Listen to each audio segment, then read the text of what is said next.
بسم اللہ الرحمن الرحیم الم تر الی الذی حاج ابراہیم فی ربہ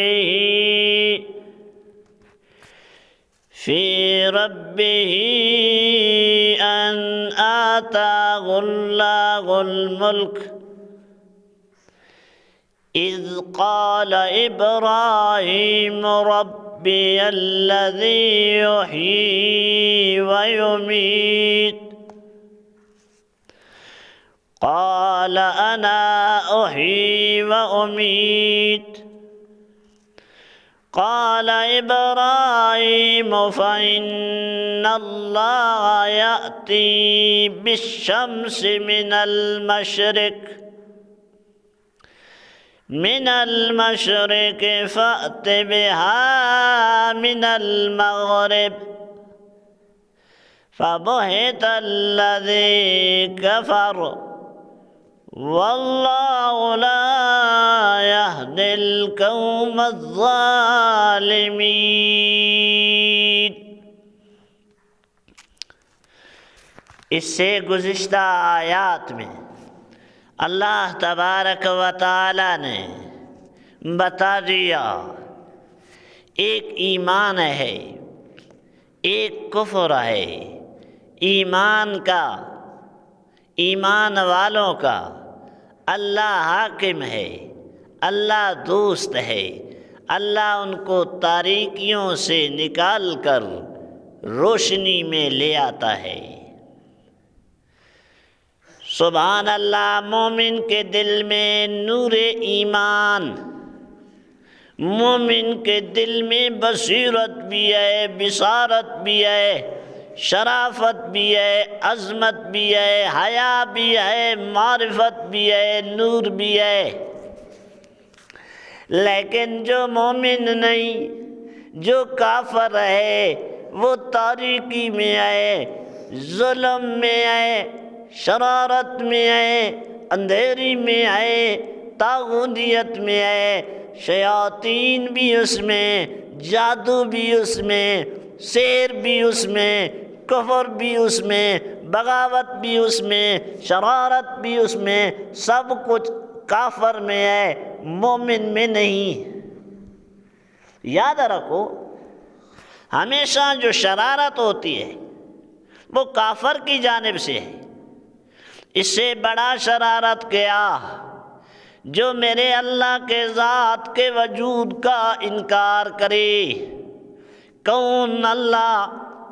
پلاتا اللہ، کھلاتا اللہ، پیدا اللہ کرتا، موت اللہ دیتا، عزت اللہ دیتا، ذلت اللہ دیتا، امیر اللہ بناتا، غریب اللہ بناتا، مشکل کشا اللہ ہے، حاجت روا اللہ ہے۔ اللہ کے علاوہ کوئی نہیں، کوئی نہیں۔ اللہ کو سبحان اللہ ہم سمجھیں، اللہ اللہ ہے، لیکن اس کو تو مومن سمجھتا ہے، کافر نہیں سمجھتا۔ کافر شیطان کے پیچھے ہے اور شیطان ان کو گمراہ کرتا ہے، اور شیطان نہ کبھی ان کو صلہ رحمی کرنے دیتا، نہ اطاعت چھوڑتا، نہ عبادت میں چھوڑتا، اور ان کو ہمیشہ تاریکی میں رکھتا۔ تو اب اللہ تعالیٰ نے یہاں ایک مواعظ اعظم کا ذکر کیا۔ کون مواعظ اعظم؟ حضرت سیدنا ابراہیم علیہ السلام، میں قربان ہو جاؤں، حضرت ابراہیم نے مناظرہ کیا، قوم سے بھی کیا، باپ سے بھی کیا، حاکم وقت کے آنکھوں میں آنکھ ڈال کر میرے اللہ کے عظمت، میرے اللہ کے بڑائی، میرے اللہ کے توحید کو بیان کیا۔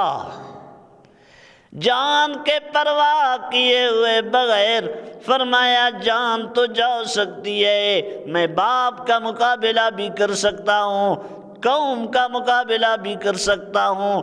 حاکم وقت کے آنکھوں میں آنکھ ڈال کے حق بیان کر سکتا ہوں، جان چلی جائے تو کوئی پرواہ نہیں۔ یہ انبیاء کے حوصلے، یہ انبیاء کے حوصلے، یہ انبیاء کا ایمان۔ علماء انبیاء کے وارث ہیں۔ علماء کو ڈرانے والوں، تمہیں معلوم نہیں ہے کہ علماء کے دل میں اللہ کے علاوہ کسی کا خوف نہیں۔ جو علماء حقانی ہوتے ہیں وہ ایمان کے مضبوط چٹان ہوتے ہیں۔ آپ نے دیکھا نہیں میرے حضرت مرشد حضرت علامہ حق نواز جنگوی کو، اور دیکھا نہیں آپ نے اعظم طارق کو، ایثار کو، مختار کو، ضیاء الرحمن کو، علامہ استاد جی علی شیر حیدری رحمہ اللہ کو کٹ گئے ہیں، جان دے گئے ہیں، لیکن مشن سے ہٹے نہیں، صحابہ کے غلام نہیں ہٹے۔ ارے صحابہ کے دشمنوں، پھر صحابہ کیسے ہٹ جاتے؟ سوچو، سمجھو، ہوش کا ناخن لو۔ یہ علماء ہیں، یہ علماء حق بیان کرتے ہیں، چاہے حاکم وقت سے ٹکر ہی کیوں نہ ہو۔ باپ جو ہے وہ مجاور ہے، باپ بت گر ہیں، ابراہیم علیہ السلام بت شکن ہیں، حاکم وقت بتوں کی عبادت کروانے والے ہیں، حضرت ابراہیم اس سارے شرک کو توڑنے والے ہیں۔ آخر اللہ نے کامیابی حضرت ابراہیم علیہ السلام کو دیا۔